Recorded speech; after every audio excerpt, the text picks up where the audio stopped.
All right, so imagine you just knew everything. Like literally every single fact, every little tiny detail about everything, past, present, future, the whole shebang. Yeah. Would that even change you as a person? It's a very good question to kind of kick things off with. I mean, it throws us right into this whole massive concept that philosophers have been kind of wrestling with forever, omniscience. And that is exactly what we're going to be looking at today in our deep dive. That's right. Diving deep into omniscience. Specifically, we're talking to you, the listener, who, we know you're into philosophy, so we thought, how can we take this concept and make it really interesting for someone who actually follows this stuff? Yeah. So our main source for today is going to be the Stanford Encyclopedia of Philosophy's entry on omniscience. This entry is amazing. It is a fantastic resource, really is. It is. So we're going to be pulling from this, kind of using this as our guide for this whole discussion. And, the whole point here is to really unpack what it means to have complete knowledge, to know absolutely everything.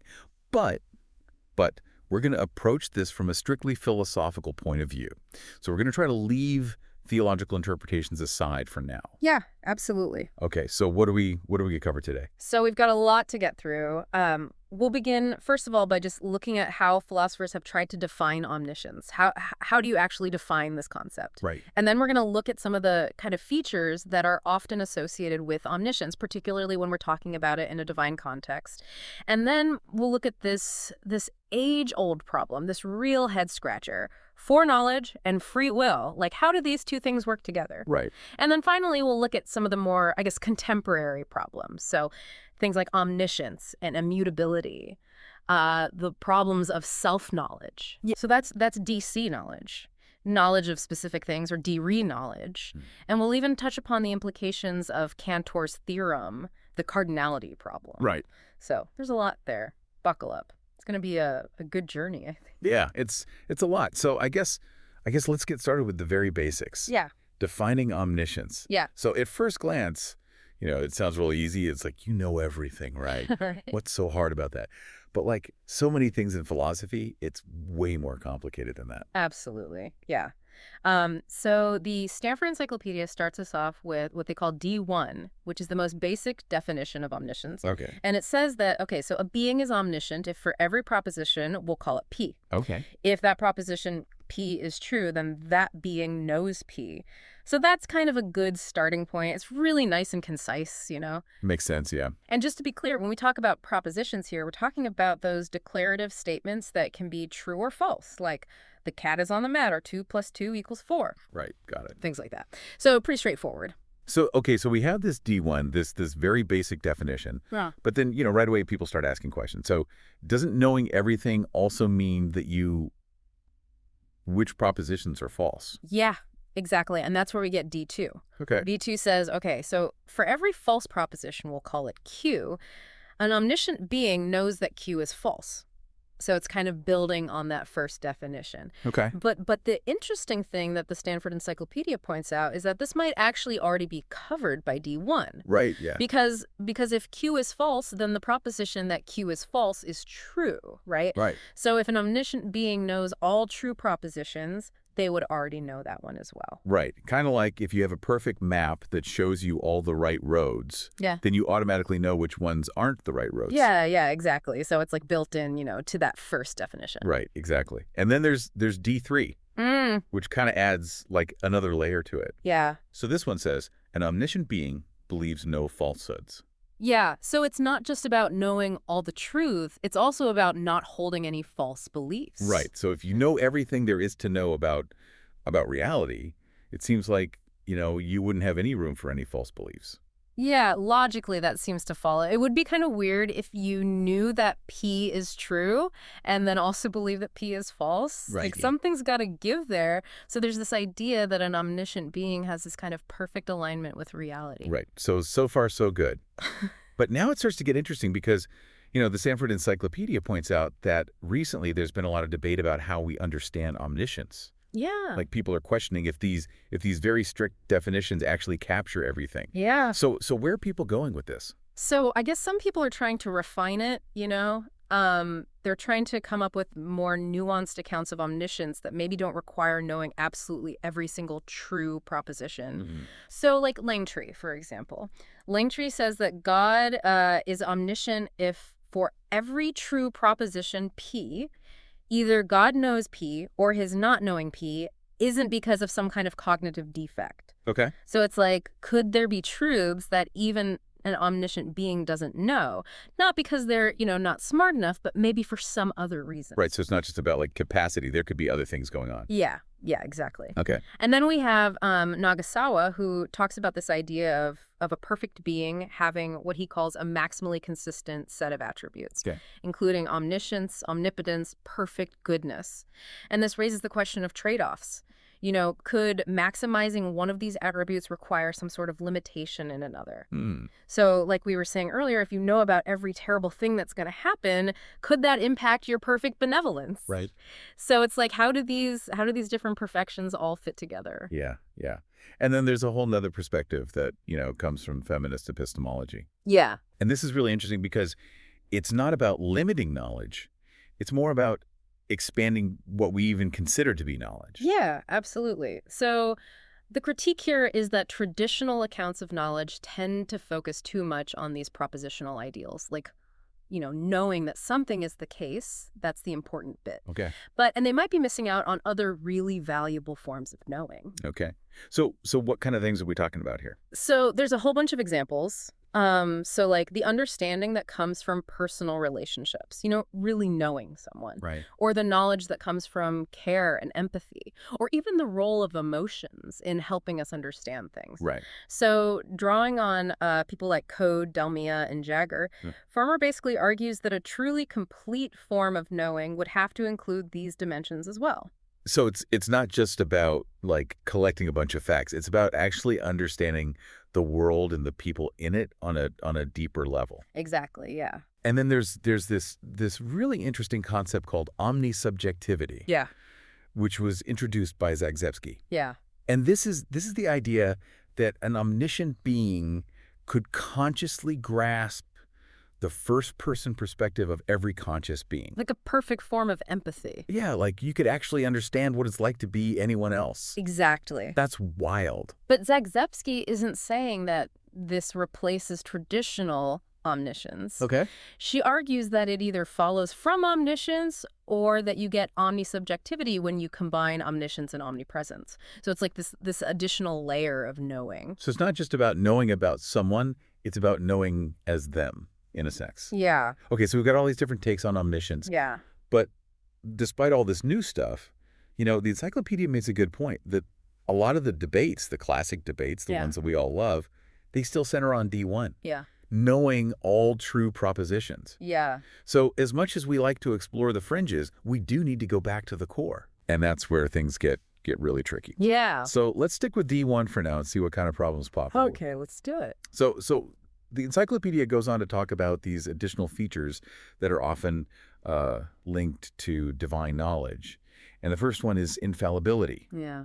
Which basically means that a perfectly knowledgeable being, a being that knows everything, they can't be mistaken about anything. Yeah, so if they believe something is true, then it must be true. Right. Van Inwagen even went so far as to include this as part of his definition of omniscience. Yeah.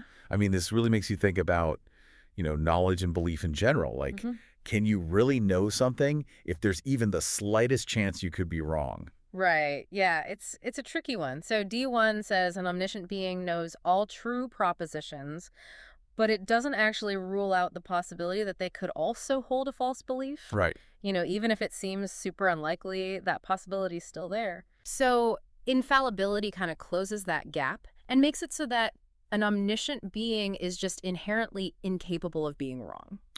Right. So it's not just about the quantity of knowledge. It's also about the quality, the reliability of it. Yeah, exactly. Okay. And then we have essential omniscience. Right. This one sounds like it's taking infallibility and just like cranking it up to 11. Yeah. So essential omniscience means that possessing omniscience is a necessary part of that being's nature. Okay. So they couldn't possibly exist without being omniscient. So it's not just that they are omniscient, it's that they have to be. Yeah, exactly. Okay. So Finley, for example, argued that any being that's worthy of worship has to have its perfections necessarily, not just contingently. Okay. So omniscience isn't just something that a divine being has, it's something that they are fundamentally. Got it. And of course, this means that they would also be infallible, Right. because if they can't not be omniscient, then they also can't hold a false belief.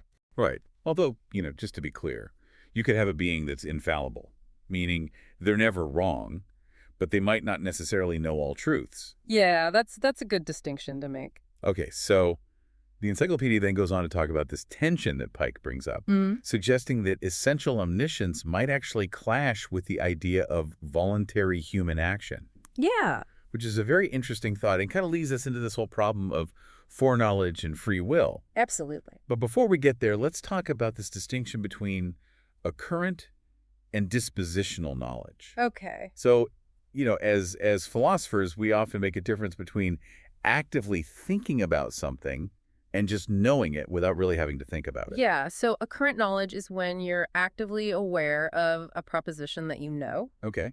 Dispositional knowledge is when you have that knowledge, but you're not consciously engaging with it in that moment. Right. Like I know my phone number, but I'm not always thinking about it. So when we talk about an omniscient being, is their knowledge occurrent or dispositional, or is that even the right way to think about it? Yeah, so Aquinas actually argued that God's knowledge isn't what he called discursive, meaning it's not a process of moving from one thought to another. Oh, okay. So God kind of perceives everything all at once. Okay. So in that sense, his knowledge would always be current, always present. Got it. But then you have Hunt, who proposed this idea of dispositional foreknowledge Okay. as a way to kind of make it work with free will. Okay, so the thought there is that God could know the future, but that knowledge wouldn't actually determine the future. Yeah, exactly. But, the encyclopedia makes a good point that it's really hard to imagine a being knowing all truths and yet somehow being unaware of some part of that knowledge. Right. It seems a bit contradictory. Yeah.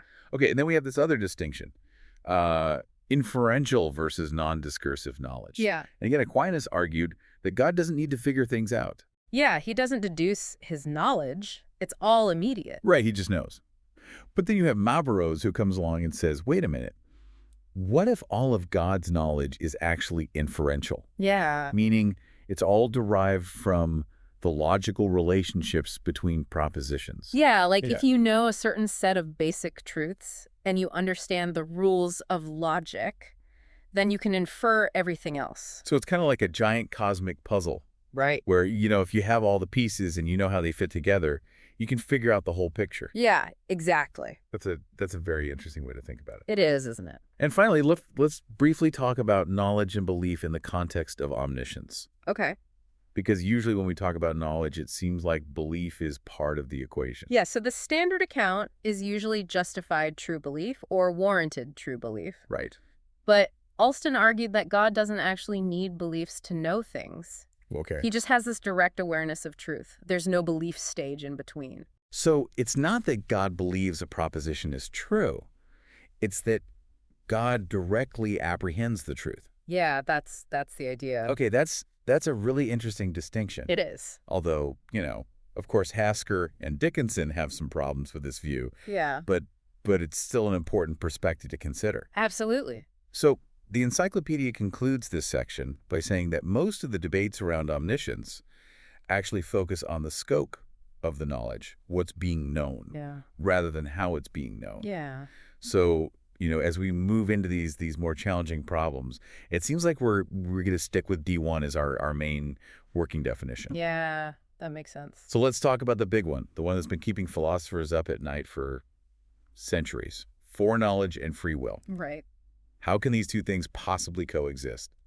Yeah, it's a real head scratcher. The problem is basically this.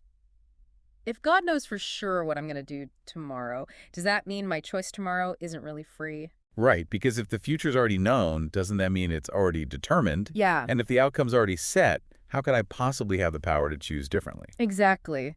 And the encyclopedia lays out this classic argument that really gets to the heart of the problem. Okay. So the first premise is that if God knows beforehand that a certain event's going to happen, say, I'll choose to have coffee tomorrow morning, then it has to happen. It's necessary. Okay, so if God knows it, it has to be true. Yeah. And the second premise is that if something has to happen, if it's necessary, then I'm not really free with respect to that event. So if it's predetermined, then my choice isn't a real choice. Yeah. And so the conclusion is that if God has foreknowledge, then none of our actions are truly free. Right, right.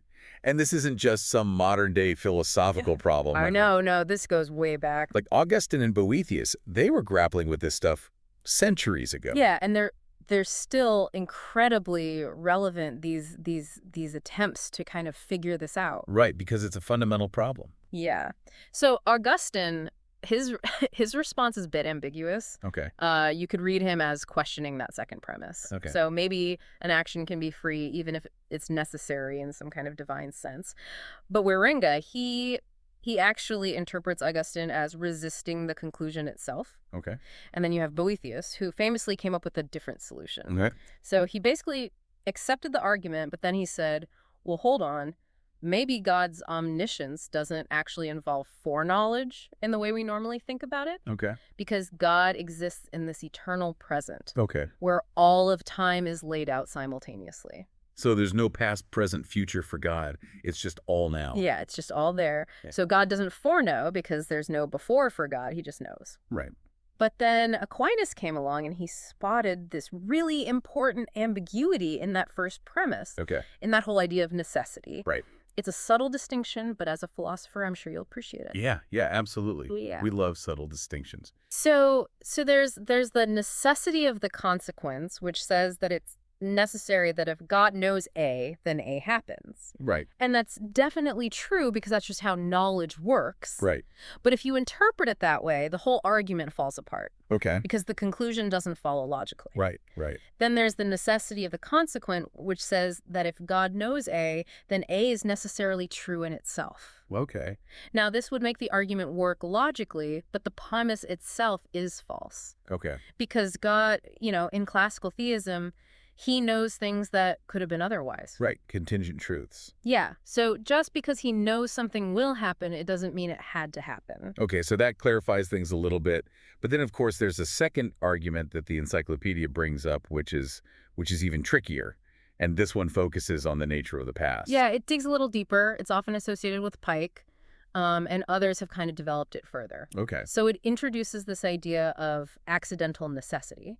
Okay. Or the fixedness of the past. So premise 4 says that propositions about past events are now accidentally necessary.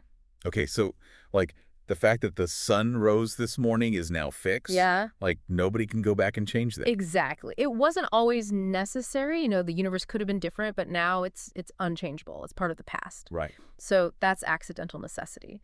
Then premise 5 says that if an accidentally necessary proposition entails a contingent proposition, which is a proposition about the future that could go either way, then that contingent proposition also becomes accidentally necessary. Okay. And then premise 6 says that nobody can make an accidentally necessary proposition false. Okay, so this is getting a bit abstract. Can we use Pike's example here? The one with Jones mowing the lawn? Yeah, absolutely. Yeah. So imagine 80 years ago, God believed that Jones would mow his lawn today. Okay. Now, that past belief of God, that's a fact, right? All right. It's accidentally necessary now. And if we're saying God's infallible or essentially omniscient, that belief means that Jones will mow his lawn today.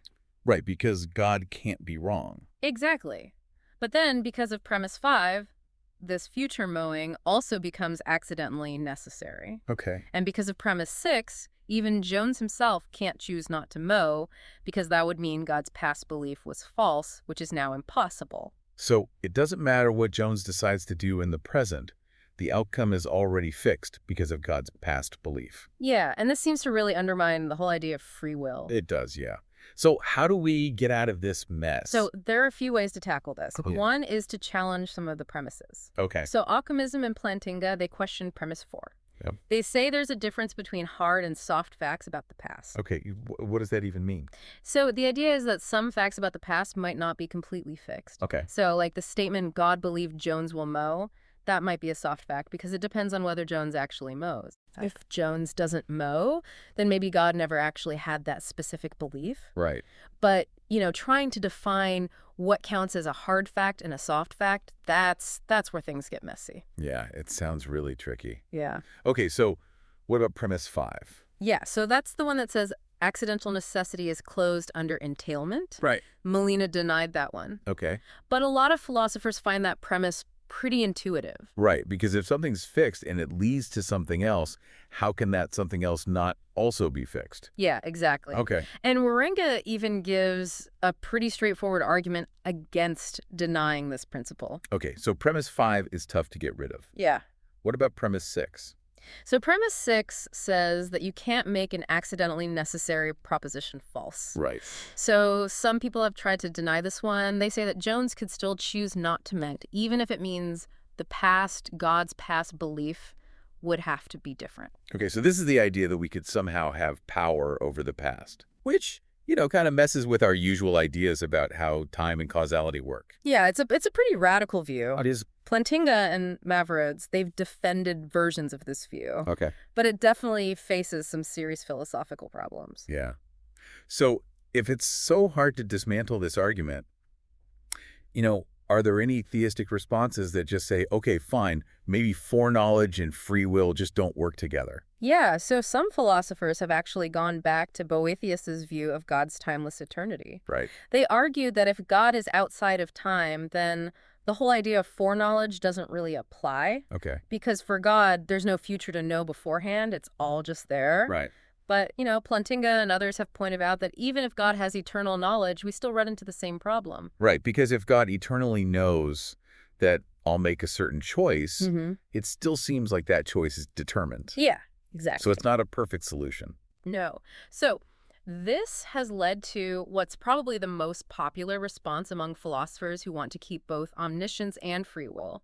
Okay. And that is to say that God's omniscience doesn't actually include foreknowledge of future free actions. Okay, so God knows everything that can be known, but the future choices of free beings are just not knowable. Exactly. And this is a view held by, big names like Deitch, Swinburne, Hoffman, and Rosencrantz. Okay. And then it kind of opens the door to this view called open theism, Right. where the future is genuinely open, even to God. Okay. And this is specifically to protect the idea of human freedom. So people like Hasker and Pinnock are big proponents of this view. Right.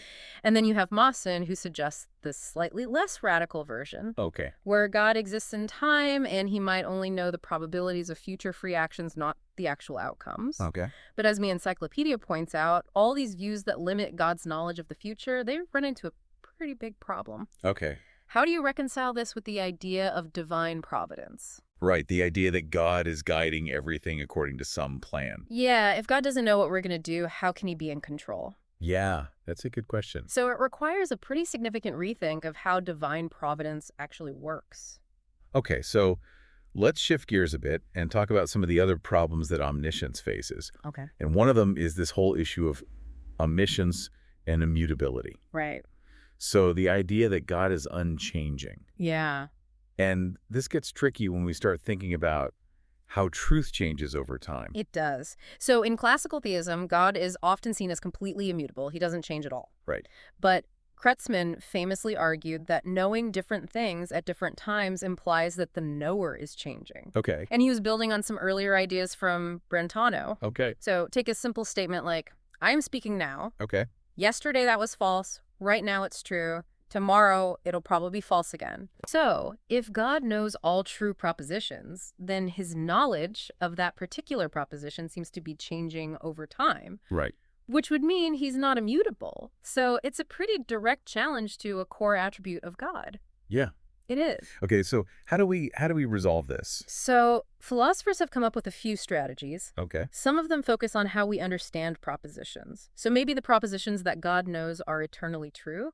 And what's changing isn't God's knowledge itself, but our access to or understanding of those truths. Okay. So Kvanvig, he suggests that God might have this special kind of grasp on these truths Okay. that he has eternally, Okay. even if they involve temporal indexicals. Okay, so like God knows the eternally true proposition, I am speaking at time t, and now just refers to a specific time t that God has always known. Yeah, that's the basic idea. Okay. Then you have Warenga, who proposes a more complex solution involving hexadies, Okay. which are these unique individual essences of persons and time. So he says that God believes propositions that include the hexady of a specific time from his eternal perspective. Okay. So the question then becomes whether believing such propositions counts as a change in God's knowledge. Right. Craig and Torrey, they've criticized this view, but Swanburn has actually recently supported similar ideas. Okay, so there's still some debate about whether this really solves the problem. Yeah, But it's an interesting approach. it is. So it seems like these solutions are trying to preserve immutability by saying that the content of God's knowledge stays the same, even if the truths themselves involve time or different perspectives. Yeah, that's a good way to put it. Okay, and this brings us to the next problem, omniscience and knowledge de se. Right? Self-knowledge, Yeah. which Kretzmann also raised as a problem for traditional omniscience. Right, and this is all about the unique nature of first-person knowledge. Yeah, like knowing something as yourself. Right. So Kretzmann uses the example of knowing I am in the hospital. He says simply knowing the proposition Jones is in the hospital isn't the same as Jones himself knowing I am in the hospital. Yeah, there's a different quality to it. Right, there's this directness.